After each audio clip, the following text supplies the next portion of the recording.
Very good morning all of you.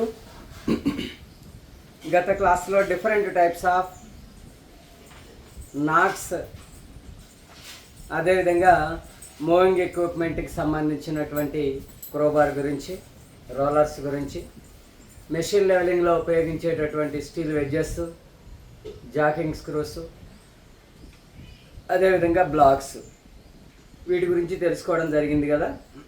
నేను ఒక 4 ప్రశ్నలు అడుగుతా. ఫాస్టెస్ట్ ఫింగర్ ఫస్ట్ ఎవరు చెప్తారో చూస్తాను. ఓకేనా? మనకున్న డిఫరెంట్ టైప్స్ ఆఫ్ నాట్స్లో సేమ్ డయామీటర్ రోప్ని one end to the another end fastening చేయడానికి ఏ నాట్ ఉపయోగిస్తాం?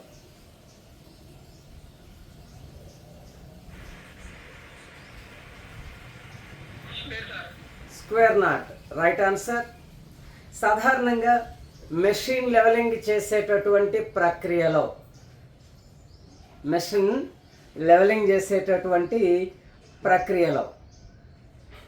ఎప్పుడైనా కావాల్సి వచ్చినప్పుడు relevel at any time, releveling can be done at any time. Which type of accessory will be used? Leveling block. Very good. Highly precision machinery కోసం ఉపయోగించే leveling equipment ఏంటి? Jacking screw. Yes, jacking screw is right answer. Generally the crowbar is working with which mechanical principle? First order. Yes, first order lever అని చెప్తే perfect answer. క్రోబార్కి ఉన్నటువంటి both ends ఏవైతే ఉన్నాయో, what is the use of that ends? Curved lifting, straight and pushing. Yes, curved end is used for lifting the load as well as the straight end is used to pushing the load. That is the perfectly right answer. Rollers are generally made of which material? Steel bar. Steel or steel అనడం కంటే కూడా MS లేదా GI అని చెప్తే ఇంకా correct answer. Please mute. Okay, next question.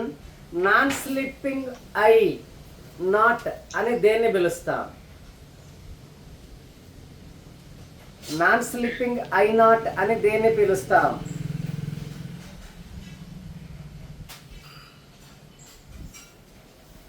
What is the name of the non-slipping eye knot?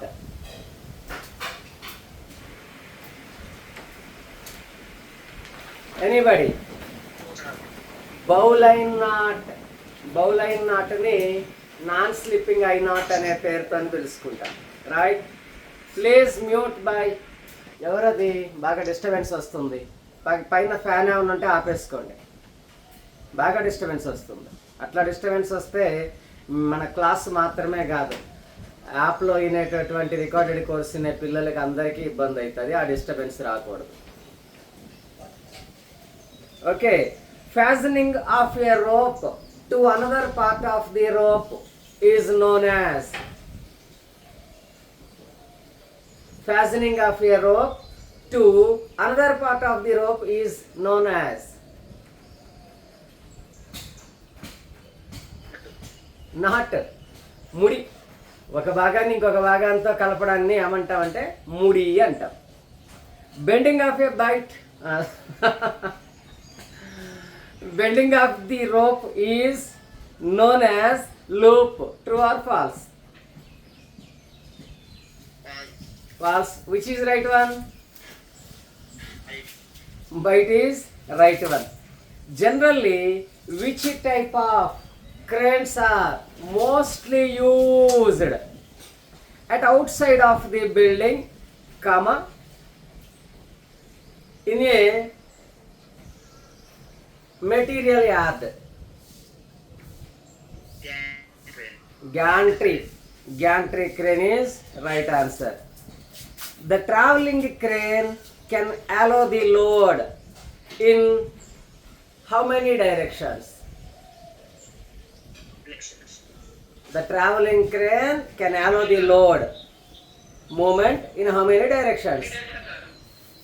Yes, 1, 2, 3 is right answer. Derrick. What is the another name of derrick?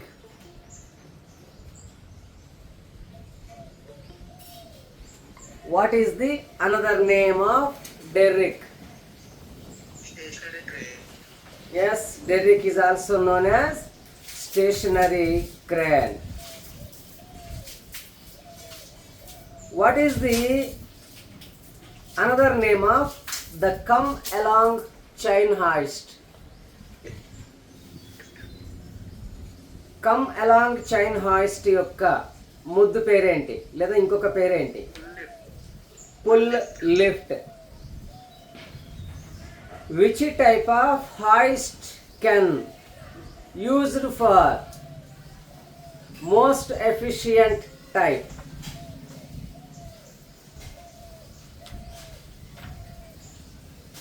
Which type of hoist is most efficient?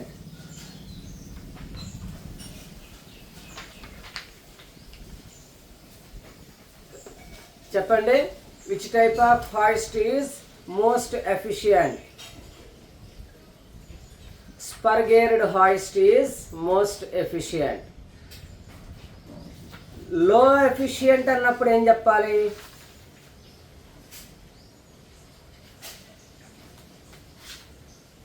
Low efficient.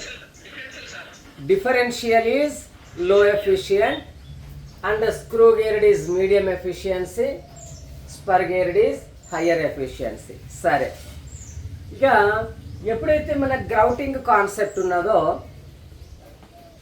Grouting ఎక్కడ ఉపయోగిస్తాం, అసలు grouting అంటే ఏంటి, చేసే విధానం ఏంటి, ఎన్ని రకాల గ్రౌటింగ్స్ ఉన్నాయి, ఏ ఏ సందర్భంలో ఏ రకమైన గ్రౌటింగ్ని వాడాలి అనేది మనం ఇప్పుడు క్లాసులో తెలుసుకుందాం.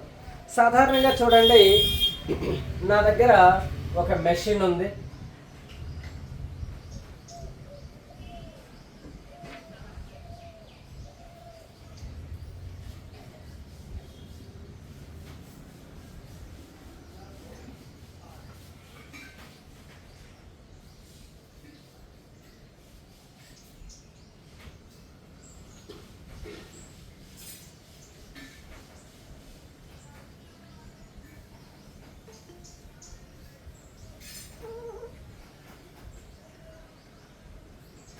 నా దగ్గర ఒక మెషిన్ ఉంది.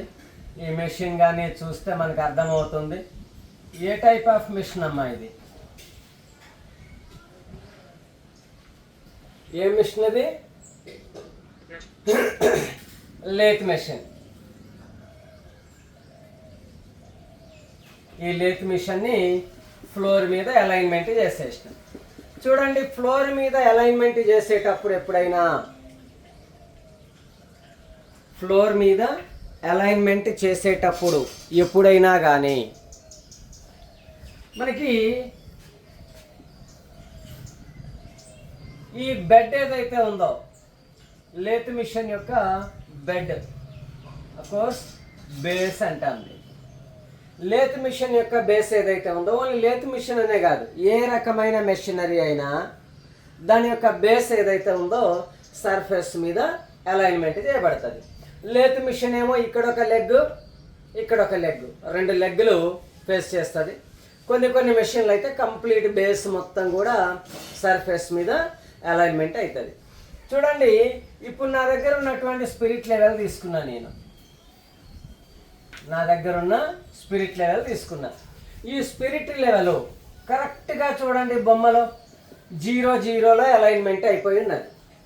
మరి ఈ విధంగా అలైన్మెంట్ చేసేటటువంటి క్రమంలో డైరెక్ట్గా 0-0 రాదమ్మా. మనం ఫ్లోర్ మీద పెట్టిన తర్వాత నిన్న మనం చెప్పుకున్నాం, లెవెలింగ్ బ్లాక్ సహాయంతో కానీ, షిమ్స్ యొక్క సహాయంతో కానీ, జాకింగ్ స్క్రూ యొక్క సహాయంతో కానీ, వెడ్జెస్ యొక్క సహాయంతో కానీ వాటిని మనం పైన లెవెలింగ్ పర్ఫెక్ట్గా వచ్చేటట్టుగా అలైన్మెంట్ చేసుకుంటాం. ఇక ఎప్పుడైతే ఆ విధంగా చేసినామో చూడండి, ఇప్పుడు నేను ఇక్కడ బ్లాక్లు పెట్టాను అనుకుందాం. ఇగో లెవెలింగ్ బ్లాక్లు పెట్టా అనుకోండి, కనిపిస్తున్నది కదా బొమ్మలో. లెవెలింగ్ బ్లాక్లు పెట్టేశా.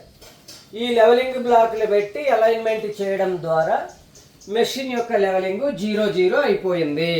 ఎస్, మెషిన్ పర్ఫెక్ట్ ఉన్నది. ఇప్పుడు ఈ పర్ఫెక్ట్గా ఉన్నటువంటి మెషిన్ని ఇప్పుడు నేను ప్యాకింగ్ చేయాలి. ప్యాకింగ్ అంటే ఏంటి? ఇక లైఫ్లో దాని ప్లేస్ని ఏ మాత్రం కదలకుండా స్టాండర్డ్గా రిజిడ్గా ఉండేటట్టుగా ప్లాన్ చేయాలి. దీనికోసం నేను ఏం చేస్తానంటే, చూడండి ఇప్పుడు ఇక్కడ నీకు గ్యాప్ కనిపిస్తుందా లేదా? చూడండి యారో మార్క్ దగ్గర గ్యాప్ కనిపిస్తుందా లేదా? కనిపిస్తుంది కదా. ఈ గ్యాప్ని నేనేమని పిలుస్తాను అంటే below the machine base and the above the surface.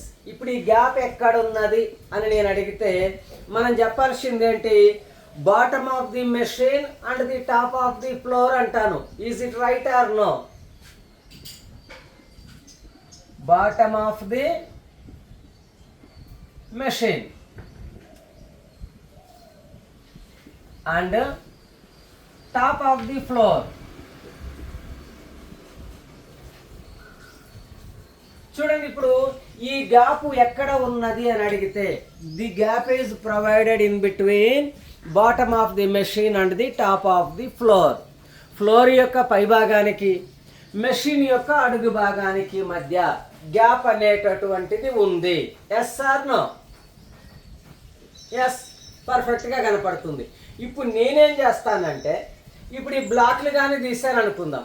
బ్లాక్లు తీస్తే ఏమవుతుంది? మళ్ళీ అదే స్థాయికి వస్తుంది, అన్ఈవెన్గా ఉండడానికి అవకాశం ఉంటుంది. ఇవి బ్లాక్లు కావచ్చు, వెడ్జెస్ కావచ్చు, షిమ్ములు కావచ్చు, లేకపోతే జాకింగ్ స్క్రూలు కావచ్చు.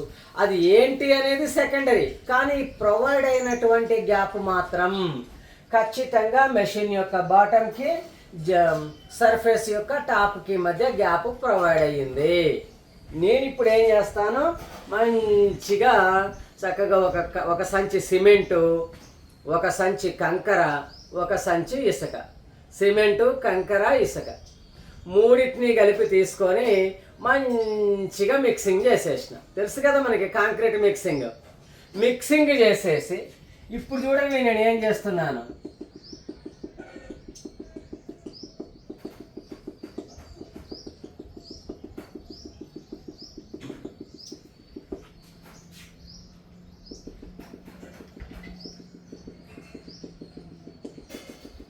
ఇప్పుడు నేను ఏం చేశాను చెప్పండి, బొమ్మను చూసి చెప్పండి.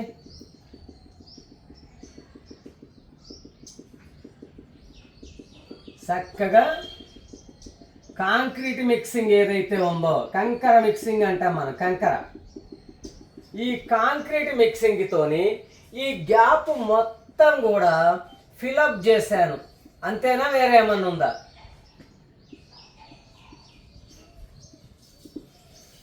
కాంక్రీట్తోని గ్యాప్ మొత్తాన్ని ఫిలప్ చేసేసిన. మంచిగా ఎక్కడ గ్యాప్ లేకుండా ఒళ్ళు దగ్గర పెట్టుకొని ఫిలప్ చేసి మంచిగా క్యూరింగ్ చేసుకుంటా ఒక రోజు 2 రోజులు అట్లా వదిలేసిన. తర్వాత కాంక్రీట్ మొత్తం కట్టుకుపోయిన తర్వాత ఇప్పుడు చెప్పండి, ఇక ఈ మిషన్ కిందకి పైకి ఏమన్నా ఇన్బ్యాలెన్స్ అయ్యే అవకాశం ఉంటుందా? లైఫ్ టైంలో ఎన్నిసార్లు తీసి ఎన్నిసార్లు ప్లేస్ చేసినా పర్ఫెక్ట్గా ఉంటుందా? ఎన్నిసార్లు తీసి ఎన్నిసార్లు పెట్టినా పర్ఫెక్ట్గా ప్లేస్లో ఉండడానికి అవకాశం ఉంటుంది. This is called grouting. ఇంకా వేరే ఏం లేదమ్మా, దీన్నే మనము గ్రౌటింగ్ అనే పేరుతోని పిలవాలి అంతే, వేరే nothing is there. What is the meaning of grouting అని అడిగితే మనం చెప్పాలి, the gap between bottom of the machine and the top of the floor is filled with concrete mixing material. ఈ కాంక్రీట్ మిక్సింగ్ మెటీరియల్ని మనం ఏమంటామంటే గ్రౌటింగ్ మెటీరియల్ అంటాం. దీన్ని మనం గ్రౌటింగ్ మెటీరియల్ అంటాం. సో ఎప్పుడైతే గ్రౌటింగ్ మెటీరియల్తో ఫిలప్ చేసిన తర్వాత అక్కడ జరిగినటువంటి ఆపరేషన్ని గ్రౌటింగ్ ఆపరేషన్ జరిగింది అని తెలుసుకుంటాం. సో ఎప్పుడైతే మనం ఒక మెషిన్కి ఫౌండేషన్ అనేటటువంటిది వెయ్యాలనో, మెషిన్కి ఫౌండేషన్. చూడండి, ఇల్లు కట్టేటప్పుడు కింద బునాది అంటాం. ఇల్లు కట్టేటప్పుడు ఏమంటాం? కింద పునాది దవ్వుతున్నారు మా ఇంటికి, లేదా పిల్లర్లకి గోతులు దవ్వుతున్నారు అంటాం. అది లేకుండా ఇల్లు కడితే ఉంటుందా? ఉండదు. గట్టిగా వరదలు వచ్చినప్పుడు కూలిపోతుంది. సేమ్ ఇక్కడ కూడా మనం అట్లనే అర్థం చేసుకోవాలి. ఎక్కడైతే మనం మిషన్ని అలైన్మెంట్ చేయాలనుకుంటున్నామో దానికి ఫౌండేషన్ అనేటటువంటిది చెయ్యాలి. అయితే ఫౌండేషన్ చేసేటటువంటి క్రమంలో మొదటి స్టెప్ ఏంటి? You should level the machine as exact as possible. Machine ఎగ్జాక్ట్గా పాసిబుల్ అయినంత వరకు అలైన్మెంట్ చేసి, అయితే ఎప్పుడు కూడా ఈ గ్యాప్ను ఫిల్ చేయడానికంటే ముందు పర్ఫెక్ట్ లెవెలింగ్ అనేటటువంటిది చేసుకోవాలి. పక్కా లెవెలింగ్ అయిపోయిన తరువాతనే రిమైనింగ్ ప్రాసెస్, గ్రౌటింగ్ ప్రాసెస్ అనేది చేయాలి. అంతేగాని ముందు గ్రౌటింగ్ చేసి తర్వాత లెవెలింగ్ చేసినాం అనుకో మళ్ళీ గ్యాప్ వస్తుంది. చూడండి, ఇప్పుడు మిషన్ ఎంతో కొంత XYZ లేపిన, పైన లెవెలింగ్ చేయలే, మిషన్ని కొంచెం లేపేసిన, లేపి కింద మొత్తం ప్యాకింగ్ చేసేసిన గ్రౌటింగ్ మెటీరియల్ అయిపోయిన తర్వాత కరెక్ట్గా దాని మీద ఫౌండేషన్ బోర్డులు పెట్టి లాక్ చేసేసి, ఇప్పుడు కానీ నేను లెవెలింగ్ చూస్తే లెవెలింగ్ తేడా ఉంది. లెవెలింగ్ తేడా ఉంటే మళ్ళీ ఏం చేయాలి? మళ్ళీ మిషన్ అడ్జస్ట్మెంట్ చేయాలంటే మళ్ళీ గ్యాప్ వస్తుంది కదా. ఇది రాంగ్ మెథడ్ అనమాట. అందుకనే ఎప్పుడైనా మెషిన్ లెవెలింగ్ పూర్తయిన తర్వాత అలైన్మెంట్ చేసుకొని అప్పుడు ఆ గ్యాప్ మొత్తాన్ని పర్ఫెక్ట్గా ఫిల్అప్ చేయడం అనేటటువంటిది correct method. This is the process. అయితే మనకి డౌట్ వస్తుంది, సార్ మరి గ్రౌటింగ్ ఏ మెటీరియల్తో చేస్తామంటే మనకి తెలిసిందే కాంక్రీట్ మిక్సర్ మెటీరియల్తోనే మోస్ట్ కామన్గా మనం చూసుకుంటాం ఇండస్ట్రీస్లో చూసినప్పుడు. కానీ ఈ గ్రౌటింగ్లో టైప్స్ ఆఫ్ గ్రౌటింగ్స్ అనేటటువంటివి ఉన్నాయి. టైప్స్ ఆఫ్ గ్రౌటింగ్స్ రకరకాలు ఉన్నాయమ్మా. 1, 2, 3 రకాల గ్రౌటింగ్ వేరియేషన్స్ ఉన్నాయి. మరి ఎందుకు సార్ 3 రకాల గ్రౌటింగ్ వేరియేషన్స్? ఒక రకం ఉంటే సరిపోతుంది కదా. వాటి కాన్సెప్ట్ ఏంటి అంటే సందర్భం అనేది ఇంపార్టెంట్. ఇప్పుడు మనకి మెషినరీలో కానీ చూసినప్పుడు రకరకాల సిచ్యువేషన్స్ ఎదురవుతాయి. ఏ రకమైన సిచ్యువేషన్స్ ఎదురవుతాయంటే కొన్ని మెషిన్స్ ఉంటాయి. కొన్ని మెషిన్స్ దగ్గర కూలెంట్ కిందకంట కారిపోయేంత లెవెల్ ఉండదు. ఇప్పుడు మనం ఒక బెంచ్ గ్రైండింగ్ మెషిన్ ఉన్నది, బెంచ్ మీద టేబుల్ మీద గ్రైండింగ్ చేసుకుంటాం. ఈ గ్రైండింగ్ మిషన్ మీద మనం టూల్ చేసేటప్పుడు, వర్క్ చేసేటప్పుడు దాని మీద మనం కూలెంట్ ఉపయోగించుకుంటాం. కాంపోనెంట్ హీట్ కాకుండా కూలెంట్ని మనం వాడతాం. ఈ కూలెంట్ అంతా కారిపోయి మెషిన్ చుట్టూ వెళ్ళేంత పరిస్థితి ఉండదు మనకి గ్రైండింగ్లో. మీరు ఎక్కడైనా చూడండి, జస్ట్ పక్కన ఒక వాటర్ డబ్బా పెట్టుకుంటాం, ఈ టూల్ వేడెక్కినమ్మటే అందులో ముంచుకుంటాం, మళ్ళీ గ్రైండింగ్ చేసుకుంటాం. ఇలాంటి సందర్భంలో కూలెంట్ అంతా మెషిన్ చుట్టూ చిందుకుంటా కింద పడిపోయేంత పరిస్థితి ఉండదు. అదే మనం ఒక లేత్ మిషన్ మీద చూసినాం. సాధారణ లేత్ మిషన్ల మీద అయితే పెద్దగా మనం కూలెంట్, రన్నింగ్ కూలెంట్ వాడేంత అవసరం ఉండదు. నార్మల్ లేత్ మిషన్ మీద చూసినప్పుడు రన్నింగ్ కూలెంట్ వాడేంత ఉండదు. మెషిన్ జాబ్ చేసుకుంటాం, ఒక బ్రష్ పెట్టుకొని ఆ బ్రష్తోని కటింగ్ ఆయిల్ లాంటిది అప్లై చేసుకుంటా టర్నింగ్ చేసుకుంటా పోతాం. అదే మనం ఒక CNC మెషిన్ లోపల కానీ చూసినప్పుడు ఖచ్చితంగా రన్నింగ్ కూలెంట్ ఉంటుంది, కంటిన్యూ ఫ్లోట్ అవుతూనే ఉండాలి కూలెంట్. ఇలాంటి సందర్భంలో మనం ఉపయోగించేటటువంటి కూలెంట్ మీ ప్రమేయం లేకుండానే మిషన్ చుట్టూ కూడా కింద ఆక్యుపై చేయడానికి అవకాశం ఉంటుంది. Simple logic. ఎప్పుడైనా ఈ కూలెంట్ ఆయిల్ లాంటిది కానీ ఫ్లోర్ మీద పడితే ఏమవుతుంది? కూలెంట్ ఆయిల్ ఉంది, ఫ్లోర్ మీద పడుతుంది, పడితే ఏమవుతుంది? ఏం కాదు, పీల్చుకుంటుంది. ఇప్పుడు ఇసుకలో ఒక గ్లాసుడు నీళ్ళు పోస్తే ఏమవుతుంది? పీల్చుకుంటుంది, అంతే కదా, అబ్జర్వ్ చేసుకుంటుంది. సేమ్ మనకి మెషిన్ మీద నుంచి వచ్చేటటువంటి కూలెంట్ ఆయిల్ ఇలాంటి వాటిని నీ చుట్టూ ఉన్నటువంటి ఫ్లోరు అబ్జర్వ్ చేస్తుంది. అయితే ఎప్పుడైతే ఫ్లోర్ కూలెంట్ని అబ్జర్వ్ చేసిందో ఆ లోపల ఉన్న కాంక్రీట్ ఉంటుంది కదా, అది బలహీనమైపోతుంది. మనం గ్రౌటింగ్ చేయడానికి ఉపయోగించిన కాంక్రీట్ ఉన్నది కదా, అది బలహీనమైపోతుంది. బలహీనమైపోయి ఏమవుతుంది? దానికి అదే లాంగ్ లైఫ్లో వైబ్రేషన్ వల్ల చిన్న చిన్నగా ముక్కల కింద. ఎండాకాలం కానీ చూస్తే నల్లరేగడి నేల ఏ విధంగా నెర్రెల బాస్తుందో, భూమికి ఏ విధంగా పగుళ్ళు వస్తుందో రైతులను అడిగితే చెప్తారు. ఎండాకాలం పూట నల్లరేగడి నేల మొత్తం పగుళ్ళు వస్తుంది. సేమ్ మనకి ఈ గ్రౌటింగ్, కాంక్రీట్ గ్రౌటింగ్ ఎప్పుడైతే ఈ ఆయిల్ సోకింగ్ ఉన్నదో, ఆయిల్ అనేటటువంటిది అబ్జర్వ్ చేసుకున్నదో, దీనివల్ల బలహీనమయ్యి అందులో కూడా పగుళ్ళు వచ్చేస్తాయి. పగుళ్ళు వచ్చింది అంటే గ్రౌటింగ్ ఖండమైపోయినట్టు లెక్క. మళ్ళీ కొత్త గ్రౌటింగ్ అనేటటువంటిది వేయాలి. సో అందుకనే మనమేం చేస్తాము, ఆయిల్ సోకింగ్ లేకుండా నార్మల్గా ఉండే సర్ఫేస్లకి ఒక రకమైన గ్రౌటింగ్ వాడతాం. ఎక్కడైతే ఆయిల్ సర్ఫేస్ మీదకి వెళ్తుందో అంటే ఆయిల్ సోక్ అవుతుంది, అంటే లోపలికి అబ్జర్వ్ అవుతుంది. ఈ ఆయిల్ వల్ల మనకి ఎలాంటి ఎఫెక్ట్ లేకుండా ఉండేటందుకు కొంచెం స్పెషల్ క్వాలిటీ ఉన్నటువంటి గ్రౌటింగ్ మెటీరియల్ని ఉపయోగించుకుంటాం. ఇక ఇంకొక రకం ఉన్నది, అదేంటి అంటే ఆయిల్ సోకింగ్ అట్లాంటి పరిస్థితి ఏం లేదు, కానీ హెవీ ఆర్పిఎం. హెవీ ఆర్పిఎం అంటే ఏంటి? ఇప్పుడు మనకి మెషినరీస్ ఉంటాయి. నార్మల్గా మనం ఉపయోగించేటటువంటి లేత్ మిషన్ ఉన్నది అని అనుకుందాం. ఇంచుమించుగా హైలో హై ఒక 1000 ఆర్పిఎం వరకు మనం వాడతాం. మ్యాక్సిమం నార్మల్ లేత్ మిషన్ కానీ మనం చూసినట్లయితే 1000 రెవల్యూషన్ పర్ మినిట్ వరకు ఉపయోగించుకుంటాం నార్మల్ లేత్ మిషన్. అయితే అన్ని సందర్భాల్లో 1000 ఆర్పిఎం వాడం, మ్యాక్సిమం యూటిలైజేషన్ అంటున్నాను నేను. అట్లనే మనం సిఎన్సి లేత్ మిషన్ని కానీ చూస్తే మ్యాక్సిమం 2000 ఆర్పిఎం వరకు కూడా మనం వాడటానికి అవకాశం ఉంది. 2000 ఆర్పిఎం కూడా వాడతాం. అంటే దానికి క్వాలిటీ బాగుంటుంది, రిజిడిటీ బాగుంటుంది, టూలింగ్ బాగుంటుంది, కూలెంట్ బాగుంటుంది. కాబట్టి మనకి 2000 వరకు కూడా కొన్ని సందర్భాల్లో వాడుకోవడానికి అవకాశం ఉంటుంది. కానీ కొన్ని మెషినరీస్ ఉంటాయి.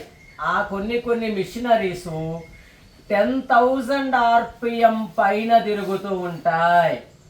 More than 10,000. చూడండి, 10,000 ఆర్పిఎం పైన. మామూలు విషయమా? 10,000 ఆర్పిఎం పైన అంటే ఇమాజిన్ చేయగలిగినటువంటి ఆర్పిఎమ్మా అది?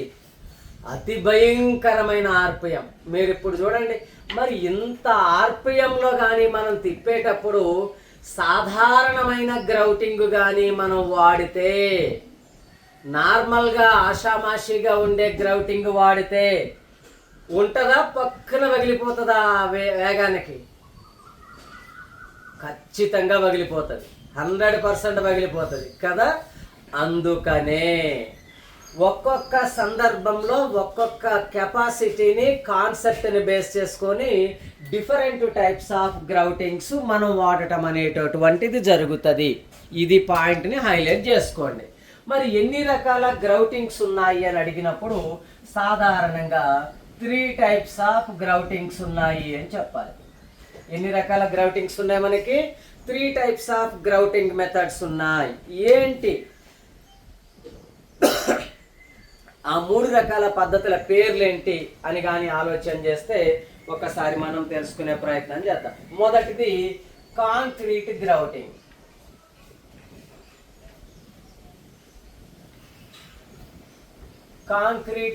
ఇది అందరికీ తెలిసింది, మోస్ట్ కామన్గా వాడేది. దీన్నే మనం ఏమంటామంటే మోస్ట్ కామన్ గ్రౌటింగ్ అంటాం. అలాగే చీప్ అండ్ స్ట్రాంగ్ అని కూడా చెప్పొచ్చు. This is the most common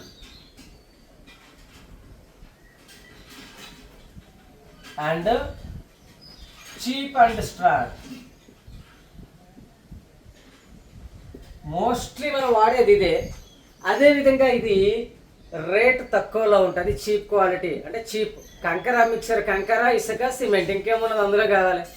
ఏం కావాలి? గ్రౌటింగ్ కంకర రాళ్ళు, చిన్న చిప్స్, ఒక కట్ట సిమెంటు, ఒక కట్ట ఇసుక, అయిపోయింది. ఇది తక్కువ రేటులోనే పాసిబుల్ అవుతుంది, కానీ చూడడానికి మాత్రం స్ట్రాంగ్ ఉంటుంది. అలాగని అన్ని రకాల సందర్భాలకి ఇది ఉపయోగపడుతుందా అంటే సింపుల్గా చెప్పాలి, only suitable for without oil soaking area.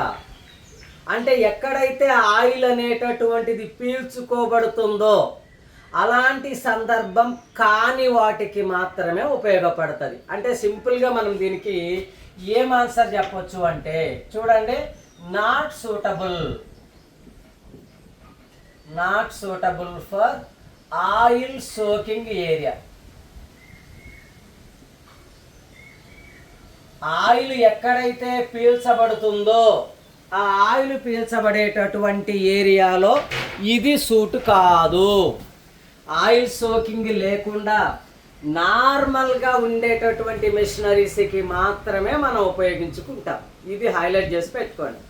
డైరెక్ట్గా అడుగుతాడు, which one of the following grouting material is used for non oil soaking area. Non oil soaking area. ఒక ప్రశ్న ఏమో ఆయిల్ సోకింగ్ ఏరియా అంటాడు, రెండో ప్రశ్న ఏమో నాన్ ఆయిల్ సోకింగ్ ఏరియా అంటాడు. అంటే ఆయిల్ లేకుండా ఉండే దగ్గర ఏం వాడతాము, ఆయిల్ పీల్చుకునేటటువంటి దగ్గర ఏం వాడతాం. మనకి డౌట్ వస్తుంది, ఆయిల్ పీల్చుకోవడం అంటే నువ్వేమన్నా పోస్తావా? ఆయిల్ పొయ్యవు. మనం మెషినరీ మీద పనిచేసేటటువంటి క్రమంలో మెషిన్లో నుంచి లీక్ అయ్యేటటువంటి ఆయిల్ కానీ లేదా మెషిన్ కోసం మనం వాడేటటువంటి ఆయిల్ కానీ నీ ప్రమేయం లేకుండానే కొంచెం కొంచెం కారిపోవడానికి అవకాశం ఉంటుంది. అలాంటి ఆయిల్ ఆటోమేటిక్గా ఫ్లోర్ అనేటటువంటిది అబ్జర్వ్ చేసుకుంటుంది. ఇప్పుడు చూడండి, మనం బట్టలు ఉంటాయి, మనం బట్టలు ఉతుకుతారు, ఇంట్లో ఉతికిన తర్వాత శుభ్రంగా పిండుతారు. ముందు పిండి పట్టుకెళ్ళి అక్కడ ఆరేస్తారు దండం మీద.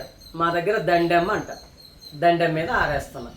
దండం మీద ఆరేసిన తర్వాత ఏమవుతుంది, ఈ పిండినా కానీ అందులో ఇంకా కొంచెం డ్రై ఉంటుంది కదా, అఫ్కోర్స్ వెట్ ఉంటుంది కదా. ఈ వెట్ అనేది కొంచెం కొంచెం తీసుకొని మనం బట్టలు ఆరేసిన దగ్గర ఒక్కొక్క చుక్క వాటర్ పడతాయి. వాస్తవమే కదా, ఇందులో నువ్వు పొయ్యాలని ఉంచినావు, అక్కడ నీవు చేయాల్సిన పని నువ్వు చేసినావు, ఉతికినావు, తీసినావు, పిండినావు, పెట్టినావు. అయినా కానీ అందులో ఉన్నటువంటి వాటర్ ఇంకా ఎక్కడన్నా మిగిలితే ఒక్కొక్క డ్రాపు సర్ఫేస్ మీద పడతాయి. గచ్చు మీద అయితే ఎండిపోతుంది, అదే మట్టి నేల అయితే పీల్చుకుంటుంది. కామనే కదా. ఇక్కడ కూడా ఇదే లెక్క. సేమ్ మనం మెషినరీ కోసం ఉపయోగించే కూలెంట్ ఆయిల్ కావచ్చు, గేర్ బాక్స్ ఆయిల్ కావచ్చు, సర్వీసింగ్ ఆయిల్ కావచ్చు, ఇలాంటిది కానీ లీకేజ్ అయినప్పుడు లేదా కిందకి పడ్డప్పుడు సర్ఫేస్ అనేటటువంటిది అబ్జర్వ్ చేసుకుంటుంది. దీనివల్ల నార్మల్ కాంక్రీట్ ఫ్లోరింగ్ అయితే అది డ్యామేజ్ అయిపోతుంది. అందుకే మనకి ఎక్కడైతే ఆయిల్ సోకింగ్ ఏరియా అన్నామో అలాంటి దగ్గర మాత్రం ఈ కాంక్రీట్ గ్రౌటింగ్ ఎట్టి పరిస్థితుల్లో సూట్ కాదు అనేదాన్ని మనం తెలుసుకోవాల్సిన అవసరం ఉంటుంది. ఇంకొకటి ఏంటి అంటే, ఎప్పుడైతే ఈ కాంక్రీట్ అన్నామో దాని మీద నువ్వు 1000 కేజీల మిషన్ పెట్టినా దానికి ఏం కాదు.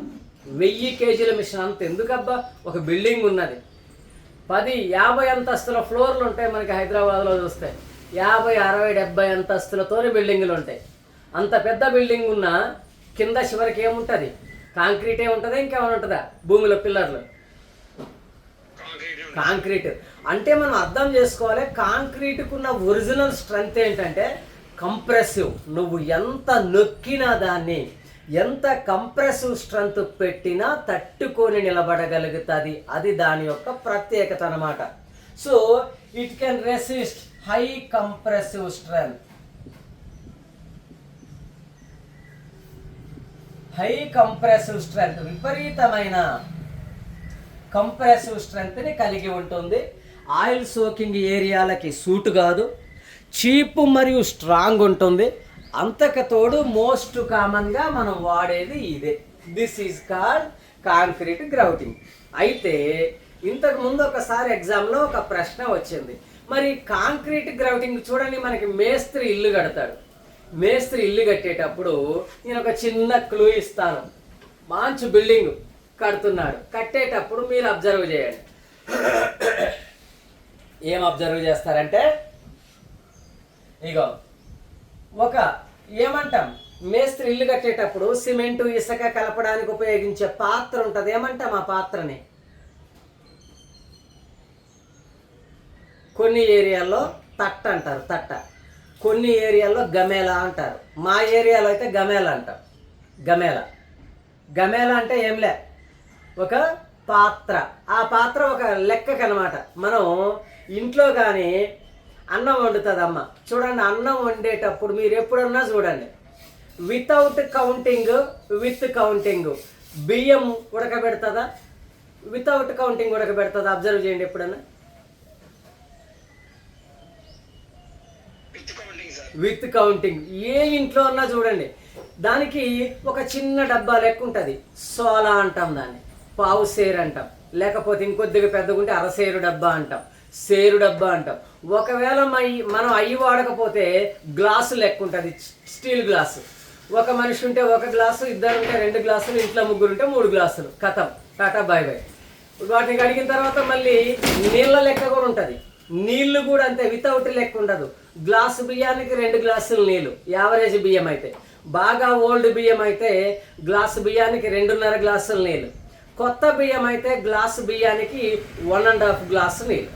దేని లెక్క దానికే ఉంటుంది. అంటే జనరల్గా నీళ్లు కొలిసిపోయారు, ఎక్స్పీరియన్స్ మీద పోస్తారు, కానీ బియ్యం పోసేటప్పుడు మాత్రం ఖచ్చితంగా లెక్కతోనే పోస్తారు. మీరు చూడండి ఎప్పుడైనా కానీ కదా.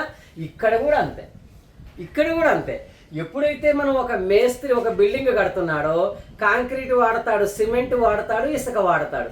ఇప్పుడు నేను ఒక చిన్న లెక్క చెప్తా. ఒక గమేల మన లెక్కలో 1 పార్ట్ అనుకుందాం, ఒక గమేలని ఒక పార్ట్. 1 పార్ట్ సిమెంట్ వాడుతున్నా నేను, 1 పార్ట్ సిమెంట్, జాగ్రత్తగా చూడండి. వాడి 10 పార్ట్ శాండ్ అనుకోండి, ఇది ఊహించుకోండి మీరు. 20 పార్ట్ కాంక్రీట్. ఈ విధంగా నేను వాడాను అనుకుందాం. అంటే దాని అర్థం ఏంటి? ఒక గమేళ సిమెంటు, 10 గమేళాల ఇసుక, 20 గమేళాల కంకర వాడి నేను బిల్డింగ్ కడితే ఎంతకాలం ఉంటుందబ్బా ఈ బిల్డింగ్? ఉంటుందా? ఊసిపోద్దా? గట్టిగా పెట్టి బాహుబలిలో బల్లాల దేవుడు తండ్రి కొడతాడు, బిజ్జల నాయుడ బిజ్జల దేవ. పురుషేత్తో ఒక చెయ్యి పని చేయదు, రెండో చేత్తో కొడతాడు. ఒక్కసారి కొడితే మొత్తం ఆ సెట్ మొత్తం గచ్చు గోడ ఇరిగి అవతల పడతాడు. చూసినావా? సేమ్ అదే విధంగా మనం కూడా కొట్టవచ్చు ఇలా కానీ కడితే. ఎందుకంటే ఏడుంది సిమెంట్ ఇందులో. సిమెంట్ లేకుండా ఇల్లు కట్టడం అంటే ఇదే. ఫార్మాలిటీకి ఒక తట్ట సిమెంట్ వేసిండు, మిగిలింది అసలు సిమెంటే లేదు. గట్టిగా కొడితే మొత్తం ముక్కుడిపోతుంది. మరి ఇలా కడితే ఉంటుందా బిల్డింగు? సర్వనాశనం అయిపోతుంది. దీనికంటే మట్టి గోడ బెటర్. మట్టి గోడ ఎర్రమట్టి మంచి స్ట్రాంగ్ ఉంటుంది. ఎర్రమట్టి చాలా స్ట్రాంగ్ ఉంటుంది కాలిస్తే. చూడండి, ఎర్రమట్టితో ఇటుకలు తయారు చేస్తారు. కాల్చిన ఎర్రమట్టి యమా స్ట్రాంగ్ ఉంటుంది, నువ్వు కొట్టినా కానీ పగలదు, అంత గొప్పగా అంత గట్టిగా ఉంటుంది. ఇలాంటి కాన్సెప్ట్ కంటే ఎర్రమట్టి కాన్సెప్ట్తో ఇల్లు కడితేనే స్ట్రాంగ్ ఉంటుంది. అంటే ఇలా కడితే మనకి వర్కౌట్ కాదు. అంటే కొన్ని లెక్కలు ఉంటాయి మేస్త్రికి. మనం మాట్లాడుకునేటప్పుడే అన్నా నువ్వు ఎలా కడతావంటే ఒక గమేళ సిమెంట్కి 3 గమేళాలు ఇసుకేస్తామన్నా, 4 గమేళాలు కంకర వేస్తామన్నా అని చెప్తాడు. Okay, comfortable ratio. లేదు ఒకవేళ మనం పెంచుకోవాలి, లేదు నాకు ఇంకా కొంచెం ఎక్కువ కావాలంటే నీకు రేటు కొద్దిగా ఎక్కువ చెప్తాడు. మామూలుగా అయితే ఒక రేటు ఉంటుంది, రెగ్యులర్ రేటు. లేదు నాకు ఇంకొంచెం 2 గమేళాల సిమెంట్ కావాలని అన్నాం అనుకో ఇదే రేషియోలో, అప్పుడు ఏమంటాడు? 100 రూపాయల జాగాలో 150 రూపాయలు అవుతుంది అంటాడు. మీ రిక్వైర్మెంట్ని బట్టి రేట్ ఉంటుంది కదా. సేమ్ లెక్కన మనం ఇక్కడ వాడాలి. గ్రౌటింగ్ చేసేటప్పుడు కూడా స్టాండర్డ్ రేషియో అనేటటువంటిది ఉన్నది. గ్రౌటింగ్ చేసేటప్పుడు స్టాండర్డ్ రేషియో ఉన్నది. ఏంటి అంటే 1:2:4. చూడండి అమ్మా, వెరీ వెరీ ఇంపార్టెంట్ ఇది. 1:2:4 వెరీ వెరీ ఇంపార్టెంట్ ప్రశ్న ఇది. ఏంటి ఈ 1:2:4 అంటే మనం అర్థం చేసుకోవాలి. 1 పార్ట్ సిమెంట్, 1 పార్ట్ సిమెంట్. మరి 2 పార్ట్లు చూడండి, ఇసుక అవుతుందా కంకర అవుతుందా? ఇసుక 2 పార్ట్లు, కంకర 4 పార్ట్లు. ఇది చాలా చాలా ఇంపార్టెంట్. 1:4 ఒక గమేళ ఇసుక సిమెంటు, 2 గమేళాల ఇసుక, 4 గమేళాల కంకర. అయితే ప్రశ్నని ఇంత సులువుగా ఇయ్యడాడు.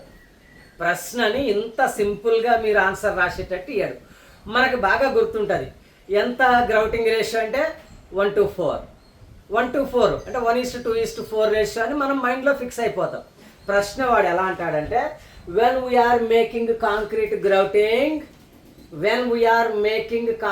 grouting for a foundation of the machine, what is the ratio between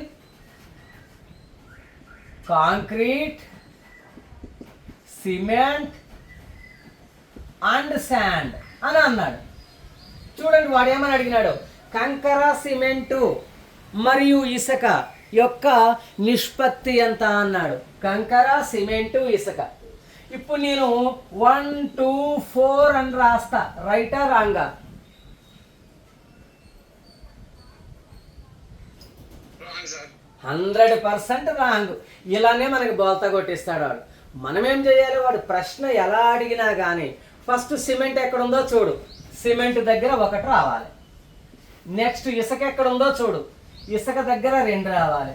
కంకర ఎక్కడుందో చూడు, దాని కింద 4 రావాలి. అంటే కాంక్రీట్, సిమెంట్, శాండ్ యొక్క రేషియో ఎంత అంటే 4:1:2 అని చెప్పాలి. అర్థమైందా?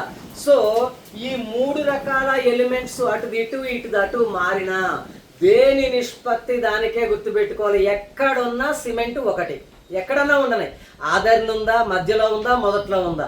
సిమెంట్ ఎక్కడుంటే అక్కడ 1, శాండ్ ఎక్కడుంటే అక్కడ 2, కాంక్రీట్ ఎక్కడుంటే అక్కడ 4 రాసుకోవాలి. ఇది మనం గుర్తుపెట్టుకోవాల్సింది. జనరల్గా చెప్పేటప్పుడు మాత్రం సిమెంటు, ఎందుకంటే మనం ఎప్పుడైనా ఇట్లనే మొదలు పెడతాం. సిమెంటు, శాండు, కాంక్రీట్ అంటే చిన్నదాని నుంచి పెద్దదానికి మొదలెట్టినప్పుడు సిమెంటు, శాండు, కాంక్రీటు 1:2:4 నిష్పత్తిలో ఉంటుంది అంటారు. దీన్ని ఒకవేళ అటు ఇటు మార్చి ప్రశ్న అడిగినా మనం కూడా దానికి రిలేటెడ్గా మార్చి సమాధానం చెప్పాల్సిన అవసరం ఉంటుంది. ఇది మీరు గమనించండి. ఎందుకంటే ఇంతకుముందు ఒకసారి ఎగ్జామ్లో మార్చి ప్రశ్న ఇవ్వడం జరిగింది. కాంపోజిషన్ని మార్చి ప్రశ్న రూపంలో ఇచ్చినాడు. ఓకేనా పిల్లలు? అర్థమైందా? ఇది మనకున్నటువంటి కాంక్రీట్ గ్రౌటింగ్ మరియు దానికి సంబంధించినటువంటి సాధారణ స్టోరీ. ఇక ఇక్కడి నుంచి ఇంకొంచెం ముందుకెళ్ళే ప్రయత్నం చేద్దాం. మరి 3 రకాలలో మొదటి రకం అయిపోయింది, దట్ ఈజ్ కాంక్రీట్ గ్రౌటింగ్. ఎప్పుడైతే రెండవది అన్నామో ఈ రెండవ దాన్ని సల్ఫర్ గ్రౌటింగ్ అనే పేరుతో పిలుచుకుంటారు. చూడండి, రెండో దాని పేరు ఏం పేరు? Sulphur grouting.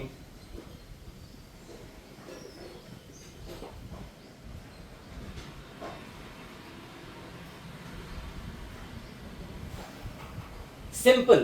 సల్ఫర్ అనేటటువంటిది తెలుగులో ఏమంటాం? సల్ఫర్ని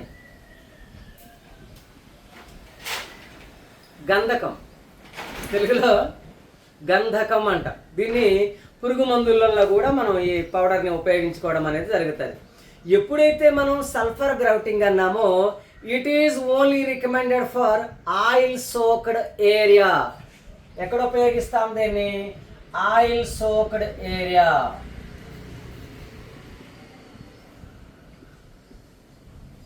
అంటే మనం మెషినరీస్ మీద మనం వర్క్ చేసేటప్పుడు మెషిన్ యొక్క సరౌండింగ్ ప్రాంతం ఎప్పుడైతే ఆయిల్ ఇంకిపోతూ ఉంటుందో, ఆయిల్ అనేటటువంటిది ఆ ఫ్లోర్ లోపలికి దిగుతూ ఉంటుందో, అలాంటి పరిస్థితుల్లో నార్మల్ కాంక్రీట్ గ్రౌటింగ్ కానీ అయితే ఈ ఆయిల్ ఎఫెక్ట్ వల్ల దాని యొక్క ఇంటర్నల్ బాండింగ్స్ అనేటటువంటివి విడిపోతాయి. చూడండి, ఇప్పుడు ఒక పేపర్ ఉంటుంది, నార్మల్ ఒక పేపర్. ఈ పేపర్ నార్మల్గా కానీ మనం ఇట్లా పట్టుకొని లాగితే బలంగా ఉంటుంది. ఇక నా దగ్గర ఒక పేపర్ ఉంది అనుకోండి, ఇదే పేపరు. ఈ పేపర్ని 2 చేతులతో పట్టుకొని లాగుతున్నా, చూడండి, లాగిన బలంగానే లాగుతున్నాను, చిన్నగా ఏం కాదు. ఇదిగో బలంగానే లాగిన, స్ట్రాంగ్ ఉన్నది. ఇప్పుడు ఇదే పేపర్ని ఒక్కసారి నీళ్ళల్లో ఇలా ముంచుదాం, ఒక్కసారి వాటర్లో ముంచి పైకి లేపి ఇప్పుడు లాగుదాం. వితిన్ సెకండ్స్లో పీసులు కింద ఊడిపోతుంది. ట్రూ ఆర్ ఫాల్స్ అమ్మా? ఇది నిజమే కదా. ఎందుకు అంటే అందులో ఉండేటటువంటి మాలిక్యూల్స్ మధ్యలో ఉండే బాండింగ్ అనేటటువంటిది డిస్టర్బ్ అయ్యింది, అందువల్ల విడిపోతుంది. Same to same normal concrete grouting ఏదైతే ఉన్నదో ఆయిల్ సోకింగ్ అవ్వడం వల్ల, ఆయిల్ లోపలికి వెళ్ళడం వల్ల తడిసిన పేపర్ లెక్క ఆ బంధాలు విడిపోయి ఫ్లోరు గ్రౌటింగ్ ఏరియా మొత్తం కూడా డ్యామేజ్ అవ్వడానికి అవకాశం ఉంటుంది. అంటే ఇక్కడ ఆయిల్ అనేది డేంజర్ ఎఫెక్ట్ దానికి. సో ఎప్పుడైతే ఆయిల్ పోతుందో ఈ ఆయిల్ వల్ల ఎలాంటి ఇబ్బంది లేకుండా ఉండాలి అంటే మనం ఏం చేస్తామంటే ఏదైతే కాంక్రీట్ గ్రౌటింగ్ ఉన్నదో చూడండి అమ్మా, ఏదైతే కాంక్రీట్ గ్రౌటింగ్ ఉన్నదో అందులో సల్ఫర్ని కూడా యాడ్ చేయడం అనేటటువంటిది జరుగుతుంది. సల్ఫర్ దాన్ని తెలుగులో గంధకం అనే పేరుతో పిలుచుకుంటాం. అంటే నార్మల్గా ఉపయోగించే కాంక్రీట్ గ్రౌటింగ్ మిక్చర్లోనే సల్ఫర్ పౌడర్ని కూడా కొంత రేషియో కలిపితే దాని ద్వారా మనం గ్రౌటింగ్ చేస్తే ఫ్యూచర్లో అందులో మనకి కంప్లీట్గా ఆయిల్ సోకింగ్ అయినా సరే దానివల్ల మనకి ఎలాంటి ఇబ్బంది ఉండదు. అయితే మనకి డౌట్ వస్తుంది, సార్ వేసుకునేటప్పుడే ప్యూర్ కాంక్రీట్ కాకుండా ముందుగానే సల్ఫర్ కలుపుకొని వేసుకుంటే రెండిటికి పనికి వస్తుంది కదా. లాజిక్కే కదా. ఎప్పుడైతే మనం సల్ఫర్ని కలిపినామో ఆయిల్ ఉన్నా పనికి వస్తుంది, ఆయిల్ లేకపోయినా పనికి వస్తుంది. మరి అలాంటప్పుడు నార్మల్ కాంక్రీట్ని మాత్రమే వాడకుండా మొట్టమొదట మనం దాన్ని తయారు చేసుకునేటప్పుడే సల్ఫర్ కాంబినేషన్తో తయారు చేసుకోవచ్చు కదా. ఖచ్చితంగా తయారు చేసుకోవచ్చు. 100% నీకు అవకాశం ఉంది తయారు చేయడానికి. కానీ అడిషనల్గా దీనికి ఒక 1000 రూపాయలు ఎక్స్ట్రా బర్డెన్ అవుతుంది. అడిషనల్గా దీనికి ఇంకొక 1000 రూపాయలు పెట్టుబడి పెట్టాలి. ఎందుకు నాకు అవసరం? నేను అసలు ఆయిల్ సర్ఫేసే ఉండదు నా దగ్గర. అలాంటప్పుడు ఇంకొక 1000 రూపాయలు దీనికి ఎక్స్ట్రా బర్డెన్ నాకు పెట్టాల్సిన అవసరం ఏంటి? అంతే రీజన్, అంతకుమించి వేరే ఏం లేదు. అర్థమైందా? నార్మల్ కాంక్రీట్ మొత్తానికి కలిపి 1000 రూపాయలు అయితే 1 కేజీ సల్ఫర్ కలిపితే దానికి 1000 రూపాయలు 2000 5000 వరకు రేటు ఉంటుంది. మరి అంత రేటు నాకు ఎందుకు అనవసరం కదా అన్న ఉద్దేశం మీద ఎప్పుడు మనం దీన్ని చెయ్యం. రిక్వైర్మెంట్ ఉన్నప్పుడు మాత్రమే సల్ఫర్ని గ్రౌటింగ్ మెటీరియల్లో యాడ్ చేసుకుంటాం. ఎలాంటి requirement? Wear the oil is soaked near to the machining area, machine alignment, machine foundation ఏరియాకి దగ్గరలో ఎక్కడైతే ఆయిల్ సోకింగ్ అవుతూ ఉంటుందో అక్కడ మాత్రమే ఈ sulphur plus normal grouting material మిక్సింగ్తోని వాడటం జరుగుతుంది. అయితే మనమేమనుకుంటామంటే సల్ఫర్ గ్రౌటింగ్ అనేసరికి ప్యూర్ సల్ఫర్తో గ్రౌటింగ్ చేస్తామేమో అనుకుంటాం. తప్పమ్మా, ప్యూర్ సల్ఫర్ కాదు. నార్మల్ గ్రౌటింగ్ ఏదైతే మనం చేస్తామో అందులోనే సల్ఫర్ని కూడా మిక్స్ చేయడం అనేటటువంటిది జరుగుతుంది. ఇది మనం గమనించాల్సినటువంటి విషయం. అర్థమైందా? సో చెప్పండి, what is the use of sulphur grouting అని అడిగితే ఎక్కడైతే ఆయిల్ అబ్జార్బ్ చేసే ఏరియా ఉన్నదో, ఆయిల్ సోకింగ్ అయ్యేటటువంటి ఏరియా ఉన్నదో అక్కడ మాత్రమే మనం సల్ఫర్ గ్రౌటింగ్ని వాడుకుంటాం. ఈ పాయింట్ని హైలైట్ చేసి పెట్టేసుకోండి. ఎప్పుడైతే మనం సల్ఫర్ గ్రౌటింగ్ చేసినామో it is not affected by any type of oil or grease. సల్ఫర్ని కానీ మనం అలైన్మెంట్ చేయడం వల్ల ఏమవుతుంది? ఇది not affected by oil or grease. Oil ద్వారా కానీ గ్రీజ్ ద్వారా కానీ, గ్రీజ్ అనేది కూడా ఆయిల్ బేస్డ్ కాంపోనెంటే కదా. సో గ్రీజ్ ద్వారా కానీ ఆయిల్ ద్వారా కానీ మనకి ఎలాంటి ఎఫెక్ట్ అనేది పడకుండా లైఫ్ టైం మనకి ఆ గ్రౌటింగ్ అనేటటువంటిది ఉండటానికి ఆస్కారం అనేది ఉంటుంది. ఓకేనా పిల్లలు? సో నార్మల్ కాంక్రీట్ గ్రౌటింగ్ అనేది నార్మల్ పొజిషన్ అయితే పర్టికులర్గా ఆయిల్ సోకింగ్ ఏరియాలో మాత్రం సల్ఫర్ గ్రౌటింగ్ను ఉపయోగించుకుంటాం. ఎగ్జామ్ పాయింట్ ఆఫ్ వ్యూలో డైరెక్ట్గా అడుగుతాడమ్మా, కాంక్రీట్ గ్రౌటింగ్లో ఉపయోగించే మిక్సర్ ఏంటంటాడు, దాని పర్సంటేజ్లు రేషియోలు ఎంత అంటాడు, సల్ఫర్ గ్రౌటింగ్ని ఎక్కడ వాడతాము అంటాడు, కాంక్రీట్ గ్రౌటింగ్ని ఎక్కడ వాడతామంటాడు, అసలు గ్రౌటింగ్ అంటే ఏంటి అంటాడు. ఎన్ని రకాలుగా ప్రశ్న అడిగినా చెప్పడానికి మనం సిద్ధంగా ఉండాలి. డీప్లోకి వెళ్ళి ఫార్ములా బేస్ చేసుకొని ఉండే ప్రశ్నలు ఏముండవు, వెరీ బేసిక్ లెవెల్లోనే ఉంటుంది. మనం చెప్పుకున్న స్టోరీలో నుంచే ప్రశ్న రూపంలో అడగడానికి ఛాయిస్ ఉంటుంది. డన్నా? ఇక దీని తర్వాత ఇందులో మూడవది దీన్ని లెడ్ గ్రౌటింగ్ అనే పేరుతో పిలుచుకుంటాం. Lead grouting. ఎప్పుడైతే లెడ్ గ్రౌటింగ్ అన్నామో చూడండి, ఇది మెటల్ గ్రౌటింగ్ అని అర్థం చేసుకోవాలి. లెడ్ గ్రౌటింగ్ అంటే ఏంటి? Metal grouting. లెడ్ అంటే ఏంటమ్మా? One of the metal. Lead అంటే ఒక మెటల్, సోల్డరింగ్ లో ఉపయోగించుకుంటాం మనం, తెలిసిందే కదా. సోల్డరింగ్లో ఉపయోగించేటటువంటి మెటల్. లెడ్కి ఉన్న ప్రత్యేకత ఏంటి? లెడ్కి ఉన్న పర్టిక్యులర్ ప్రాపర్టీస్ ఏంటి అంటే లో మెల్టింగ్ పాయింట్, అదేవిధంగా హెవీ ఇన్ వెయిట్, అదేవిధంగా సాఫ్ట్. జాగ్రత్తగా చూడండి. లెడ్కి ఉన్న ప్రత్యేకతలు ఏంటి అని అడిగితే లో మెల్టింగ్ పాయింట్. లెడ్ యొక్క మెల్టింగ్ పాయింట్ ఎంత? Anybody can say 321. Yes, nearly 320. 320 కొంచెం అటు ఇట్లు అని చెప్పేసి రకరకాల ఆప్షన్స్ మనకు ఉంటాయి. అట్లనే లెడ్ బరువు ఎక్కువ అని అన్నాను. మరి బరువు ఎక్కువ అన్న దగ్గర మనం అబ్జర్వ్ చేస్తే దాని యొక్క డెన్సిటీ లేదా స్పెసిఫిక్ గ్రావిటీ అనేది ఎక్కువ. లెడ్ స్పెసిఫిక్ గ్రావిటీ ఎంత?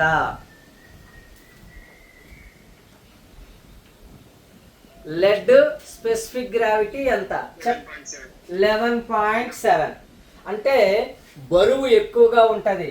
11.7 ఏమో స్పెసిఫిక్ గ్రావిటీ. మెల్టింగ్ పాయింట్ వచ్చేసి 327 అప్రాక్సిమేట్లీ కదా.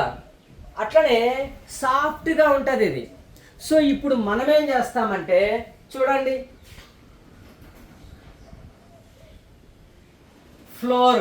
ఇది ఫ్లోర్. ఈ ఫ్లోర్లో నేను ఏం చేస్తాను, కావలసినటువంటి పొజిషన్లో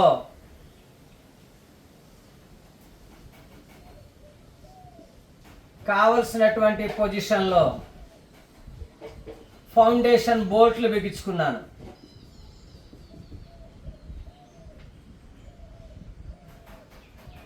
కావలసినటువంటి పొజిషన్లో ఫౌండేషన్ బోల్ట్లని అలైన్మెంట్ చేసుకున్నాను. జాగ్రత్తగా చూడండి అమ్మా. ఇది ఫ్లోర్లో గొయ్యి దవ్వా. చూడండి, మనం క్రికెట్ గ్రౌండ్లో మనం క్రికెట్ ఆడేటప్పుడు పిచ్ తయారు చేసుకుంటాం. బౌలింగ్ చేయడానికి మంచిగా ఉండాలంటే మంచి క్రికెట్ పిచ్ ఉండాలి. పిచ్ తయారు చేసే విధానం ఏంటి చూసారు ఎప్పుడన్నా? ఈ విధంగా ఎంత వరకు లెంగ్త్ అయితే ఉంటుందో, 2 వికెట్ల మధ్య దూరం, 2 వికెట్స్ మధ్య దూరం ఎంత అయితే ఉంటుందో ఇంతలోతు గొయ్యి తవ్వుతారు. ఇంతలోతు గొయ్యి తవ్వేసి ఈ గోతిలో అడుగున కంకర పోస్తాడు, ఒక లేయర్. ఆ కంకర పైన ఇంకొక రకమైన మట్టి పోస్తారు, దానిపైన ఇంకొక మట్టి, దానిపైన ఇంకొక మట్టి.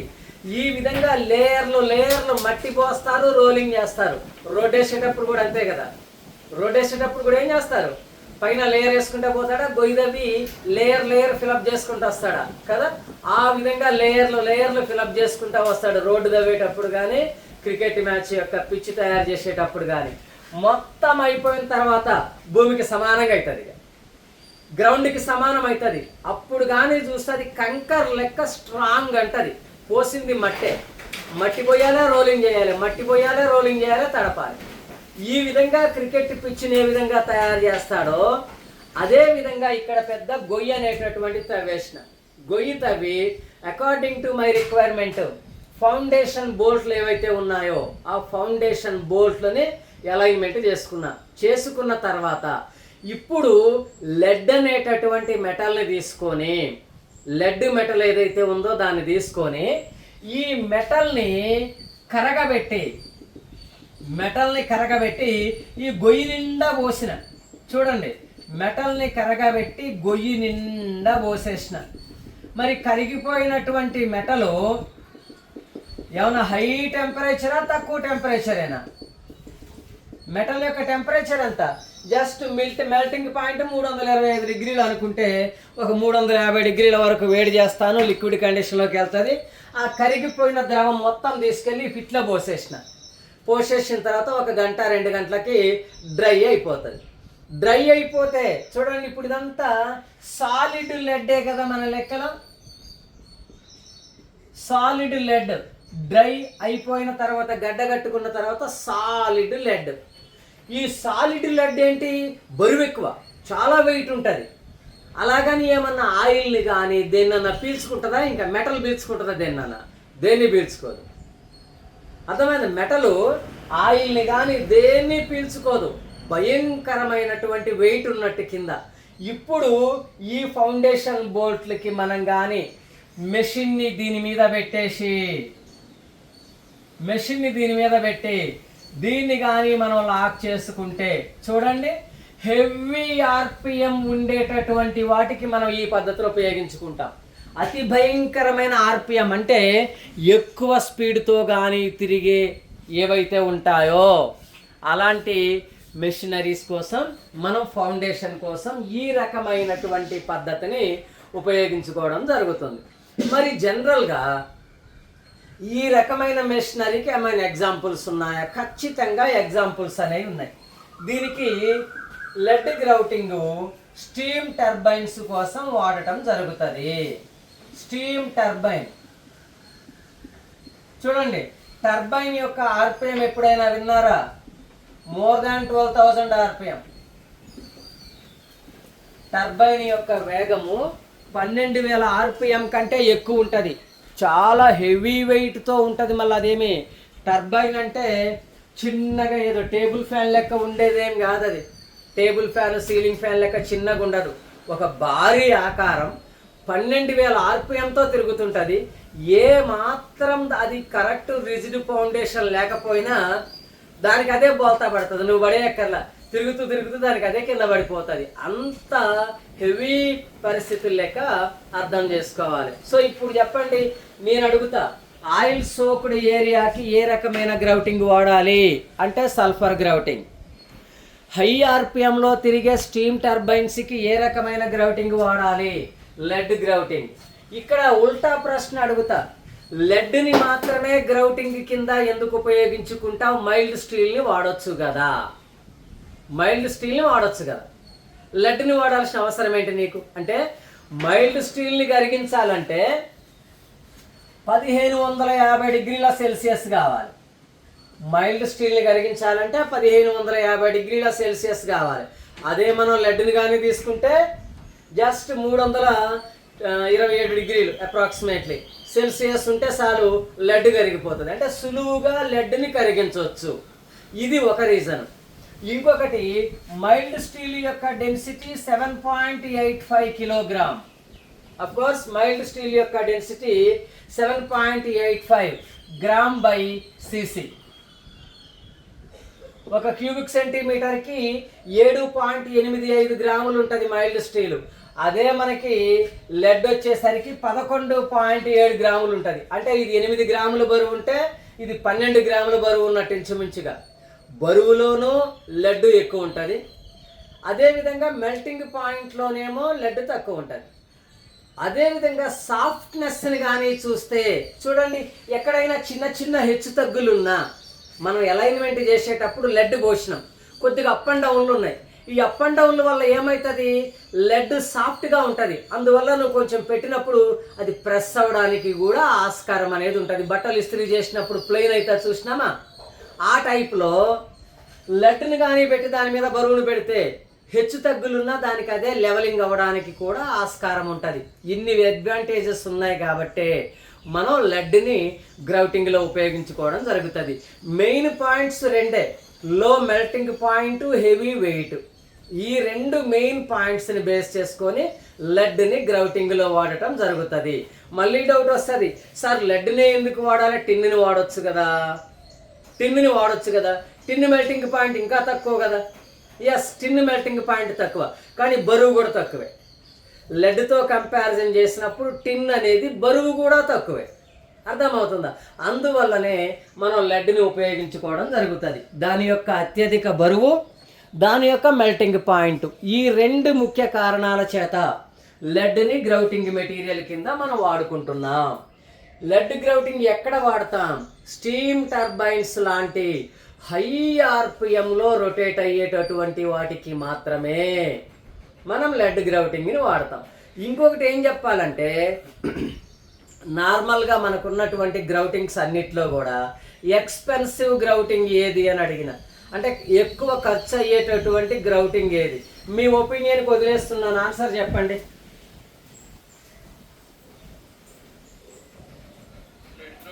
లెడ్ గ్రౌటింగ్ అనేది బేసిక్గా ఎక్స్పెన్సివ్. ఎందుకంటే ఇంత పెద్ద ఫిట్ ఈ ఫిట్ మొత్తాన్ని లెడ్తో నింపుతున్నాం, అంటే లిక్విడ్ లెడ్. అది కూడా గింత లెడ్ కేజీన్నర ఉంటుంది. కోడిగుడ్డు సైజు లెడ్ని కానీ మనం చూస్తే కేజీ ఉంటుంది దాని బరువు.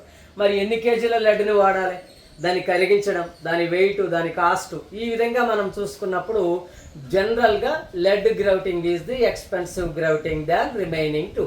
మిగిలిన రెండింటికంటే కూడా లెడ్ గ్రౌటింగ్ ఎక్కువ ఖర్చుతో కూడుకున్నటువంటిది. ఇది మనం అర్థం చేసుకోవలసినటువంటి అవసరం ఉన్నది. సో ఇప్పుడు చెప్పండి అమ్మా, గ్రౌటింగ్ అంటే ఏంటి, గ్రౌటింగ్ ఎందుకు చేయాలి, గ్రౌటింగ్ చేసేటటువంటి విధానంలో ఎన్ని వేరియేషన్స్ ఉన్నాయి, వాటి పేర్లు ఏంటి, ఏ ఏ రకాల గ్రౌటింగ్ని ఎప్పుడు ఉపయోగించుకుంటాం, అర్థమైంది కదా. సో డైరెక్ట్గా ఒక మాట చెప్పండి, what is the meaning of grouting అంటే ఏం చెప్పొచ్చు, what is the meaning of grouting అంటే ఏం చెప్పొచ్చు.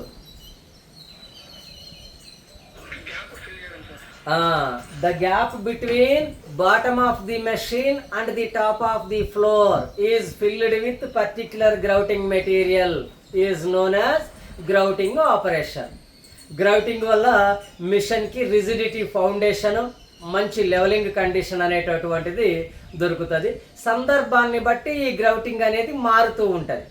ఆయిల్ సోకింగ్ ఏరియాలకైతేనేమో సల్ఫర్ గ్రౌటింగ్ వాడతాం, జనరల్ పర్పస్లో అయితే ప్యూర్ కాంక్రీట్ గ్రౌటింగ్ని వాడతాం. 1:2:4 రేషియోలో ఉంటుంది అది కూడా. అదే హై ఆర్పిఎం ఉండి హెవీ మెషినరీ కానీ ఉన్నప్పుడు దానికోసం మనం లెడ్ గ్రౌటింగ్ని వాడుకుంటాం. డైరెక్ట్గా ఎగ్జాంపుల్ అడిగినప్పుడు స్టీమ్ టర్బైన్ ఫౌండేషన్ కోసం ఏ రకమైన గ్రౌటింగ్ని ఉపయోగించుకుంటామని అడిగితే యుమేసే ఏమని చెప్పాలి, లెడ్ గ్రౌటింగ్ అని చెప్పాలి. సిఎన్సి మెషినరీస్ కోసం ఏ రకమైన గ్రౌటింగ్ని వాడతామంటే, సిఎన్సి అంటేనే మనం అర్థం చేసుకోవాలి ఆయిల్ ఫ్లో ఉంటుంది అనేది, సల్ఫర్ గ్రౌటింగ్ అని చెప్పాలి. మాన్యువల్ కన్వెన్షనల్ మెషిన్ దగ్గర ఏ రకమైన గ్రౌటింగ్ వాడతామంటే నార్మల్ కాంక్రీట్ గ్రౌటింగ్ అని చెప్పాలి. అదేవిధంగా కొన్ని మెషినరీస్లో యాంటీ వైబ్రేషన్ ప్యాడ్స్ని కూడా మనం అలైన్మెంట్ చేసుకుంటాం. యాంటీ వైబ్రేషన్ ప్యాడ్స్ చూడండి, యాంటీ వైబ్రేషన్ ప్యాడ్స్ అంటే మన లెక్కలో షాక్ అబ్జార్బర్ అని అర్థం. యాంటీ వైబ్రేషన్ ప్యాడ్, ఎప్పుడైతే యాంటీ వైబ్రేషన్ ప్యాడ్ అన్నామో మన లెక్కలో షాక్ అబ్జార్బర్,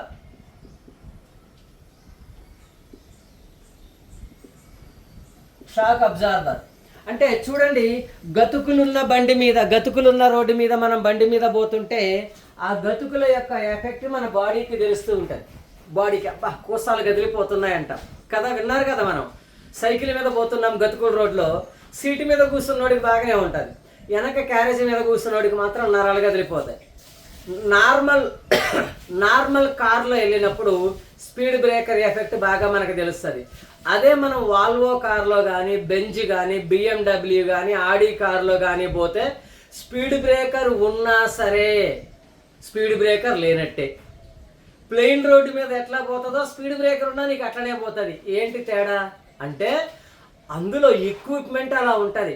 ఏవైతే ఈ వైబ్రేషన్స్ వస్తాయో వైబ్రేషన్స్ని అరెస్ట్ చేయగలిగేటటువంటి షాక్ అబ్జార్బర్స్ యొక్క కెపాసిటీ రేటు పెరిగిన కొద్దీ ఎక్కువగా ఉంటుంది. అందుకే చూడండి, సైకిల్ మీద వెళ్తే గతుకులు ఎక్కువ అనిపిస్తుంది, బండి మీద వెళ్తే బెస్ట్ అనిపిస్తుంది. ఇదే బండి నువ్వు స్పోర్ట్స్ బైక్ మీద వెళ్తే ఇంకా అసలు గతుకులు ఉన్న ఫీలింగే ఉండదు, ఎందుకంటే దానికి అబ్జర్వేషన్ బాగా ఎక్కువ ఉంటుంది.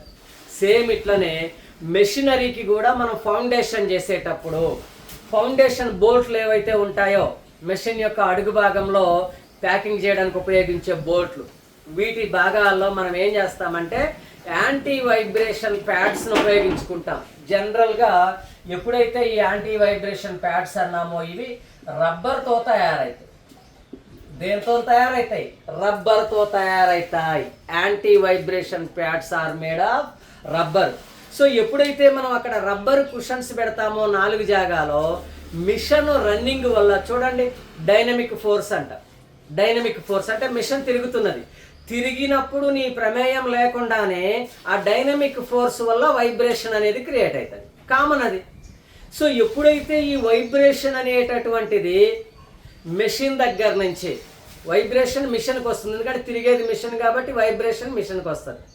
మిషన్ దగ్గర నుంచి ఫౌండేషన్ బోల్ట్ ద్వారా ఫౌండేషన్ బోల్ట్ ద్వారా భూమి లోపలికి చేరిపోతాయి. ఏంటది? వైబ్రేషన్స్. దానివల్ల ఈ కాంక్రీట్ లాంటిది బ్రేక్ అవడానికి అవకాశం ఉంటుంది. కంకర ఏమవుతుంది? వైబ్రేషన్ వస్తాయి. చూడండి, హ్యామర్ డ్రిల్ అంటారు, రోడ్డుకి బొక్కలు ఎత్తుంటారు అక్కడక్కడ. హ్యామర్ డ్రిల్ గడగడగడగడగడ ఉంటుంది. ఆ వైబ్రేషన్ వల్ల ఏమవుతుంది? వైబ్రేషన్ అక్కడ ఏం లేదు. హ్యామర్ డ్రిల్ లెక్కనే ఉంటుంది. వైబ్రేషన్లో లోపల నుంచి న్యూమాటిక్ పాయింట్ ఒకటి కొడుతుంటుంది. ఎంత కంకర దానికైనా బొక్కలు పడేస్తుంది కదా. సో ఈ మిషన్ నుంచి వచ్చేటటువంటి వైబ్రేషన్స్ వల్ల అవి కంటిన్యూగా సర్ఫేస్కి చేరడం వల్ల ఈ వైబ్రేషన్ వల్ల ఏమవుతుంది? గోడ లేదా ఫ్లోరు పగలడానికి అవకాశం ఉంటుంది. ఫ్లోర్ అనేది బ్రేక్ అవ్వడానికి అవకాశం ఉంటుంది. అర్థమైందా? అందుకనే ఈ వైబ్రేషన్ని అరెస్ట్ చేయడానికి మనం ఏం చేసుకుంటాం? అడుగు భాగంలో యాంటీ వైబ్రేషన్ ప్యాడ్ను ఉపయోగిస్తాం. అంటే ఈ వైబ్రేషన్స్ని అది అరెస్ట్ చేసేస్తుంది. దీనివల్ల ఈ వైబ్రేషన్ ఫ్లోర్కి వెళ్ళదు. ఇక అర్థమైందా? ఫ్లోర్కి వెళ్తే ఏమవుతుంది? ఫ్లోర్ తొందరగా పగలడానికి అవకాశం ఉంటుంది. అదేవిధంగా మెషిన్ యొక్క యాక్యురసీలో వేరియేషన్ రావడానికి అవకాశం ఉంటుంది. సో యాంటీ వైబ్రేషన్ ప్యాడ్స్ వాడటం వల్ల మెషిన్ యొక్క వైబ్రేషన్స్ని మినిమైజ్ చేసి వర్క్ యొక్క క్వాలిటీని మనం ఇంక్రీజ్ చేసుకోవడానికి అవకాశం ఉంటుంది. అదేవిధంగా ఫ్లోర్ అనేటటువంటిది బ్రేక్ అవ్వకుండా కూడా మనం కాపాడుకోవడానికి ఆస్కారం అనేది ఉంటుంది. అందుకనే చూడండి, మనం హ్యామర్ ఉపయోగిస్తాం. హ్యామర్ మార్కింగ్కి రకరకాల ఆపరేషన్లలో హ్యామర్ ఉపయోగిస్తాం. Hammer handle is made of అని అడిగినాడు అనుకో, ఏమని చెప్తాం? Hammer hand is made of దేంతోని? వుడ్తో తయారవుతుంది. మరి అన్ని రకాల వుడ్డే వాడొచ్చా? దానికి అన్ని రకాల వుడ్ వాడొచ్చా? నో. వైబ్రేషన్స్ని అరెస్ట్ చేయగలిగేది షాక్, అంటే ఏవైతే వైబ్రేషన్స్ వస్తాయో దాన్ని తట్టుకొని నిలబడగలిగేటటువంటి హ్యాండిల్నే మనం వాడతాం. అందుకనే మనము హికోరీ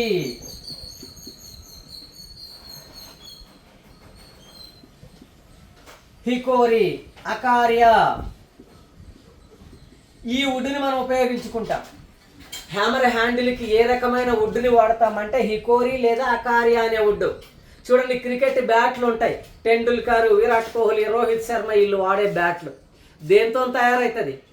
మన దగ్గర ఉపయోగించే టేకుతో తయారవుతుందా? టేకు నో. బిల్లుడితో తయారవుతుందా? సండ్రా, మద్ది, ఎగిస ఇవన్నీ మన ఏరియాలో దొరికేటటువంటి నెంబర్ 1 వుడ్. దేంతోని దాన్ని వాడు. బ్యాట్కి ఏ మెటీరియల్తో తయారవుతుందంటే తేలిగ్గా ఉండే మెటీరియల్ అయి ఉండాలి.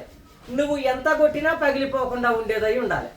అంటే షాక్ని తట్టుకునే కెపాసిటీ. అందుకనే చూడండి, ఆ బ్యాట్ కాస్ట్, చిన్న బ్యాట్ కాస్ట్ కూడా 10,000 20,000 రూపాయలు ఉంటాయి వాళ్ళు ఆడే బ్యాట్ కదా. సో కొన్ని పర్టిక్యులర్ ప్రాపర్టీస్ అంటే వైబ్రేషన్స్ని, షాక్స్ని తట్టుకునే కెపాసిటీ ఉంటే ఎక్కువ లైఫ్ రావడానికి ఆస్కారం ఉంటుంది. అది మనం గమనించాలి. సో చూడండి, కొన్ని రకాల మెషిన్స్కి యాంటీ వైబ్రేషన్ ప్యాడ్స్ను ఉపయోగించుకుంటాం. దీనివల్ల వైబ్రేషన్స్ని మనం మినిమైజ్ చేసుకొని దాని ద్వారా వర్క్ యొక్క క్వాలిటీని, మెషిన్ యొక్క జామెట్రీని, అదేవిధంగా ఫౌండేషన్ యొక్క లైఫ్ని కూడా మనం ఇంక్రీజ్ చేసుకోవడానికి ఆస్కారం ఉంటుంది. ఇది మనకున్నటువంటి గ్రౌటింగ్ మరియు గ్రౌటింగ్కి సంబంధించినటువంటి పూర్తి స్థాయి స్టోరీ. ఓకేనా గైస్? ఈ క్లాసు మీకు నచ్చినట్లయితే మంచిగా కామెంట్ చేయండి, సబ్స్క్రైబ్ చేయండి, అదేవిధంగా మీ ఫ్రెండ్స్ అందరికీ కూడా షేర్ చేయండి. Thank you guys.